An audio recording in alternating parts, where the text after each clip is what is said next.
তেলেঙ্গানায় রাসায়নিক কারখানায় বিস্ফোরণে মৃত অন্তত 8 জন শ্রমিক, আহত আরও 15 জন। আহতরা স্থানীয় হাসপাতালে চিকিৎসাধীন। মৃতের সংখ্যা বাড়ার আশঙ্কা। স্থানীয়দের মতে বিস্ফোরণ এত জোরালো ছিল যে উড়ে যায় কারখানার ছাদ।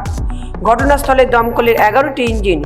ঘটনাস্থলে পৌঁছান পুলিশ সুপার ফি ফোভেন্না এবং জেলার পুলিশ সুপার পরিতোষ পঙ্কজ। উদ্ধার কাজে তদারকি করেন তারা।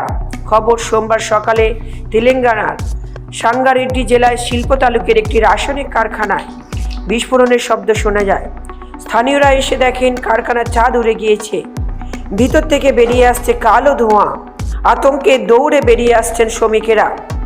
পুলিশের তরফে জানানো হয়েছে বিস্ফোরণের সময় কারখানা আটকে পড়ে 8 জনের মৃত্যু হয়েছে। নিখোঁজ এখনও বহু শ্রমিক। সেই কারণেই হতাহতের সংখ্যা আরও বৃদ্ধি পেতে পারে বলে আশঙ্কা করা হচ্ছে। কী কারণে এই বিস্ফোরণ তা এখনও স্পষ্ট নয়। প্রাথমিকভাবে জানা গিয়েছে তেলেঙ্গানার ওই কারখানাটিতে ওষুধ তৈরির সামগ্রী তৈরি হতো। ব্যুরো রিপোর্ট, লটারি সংবাদ।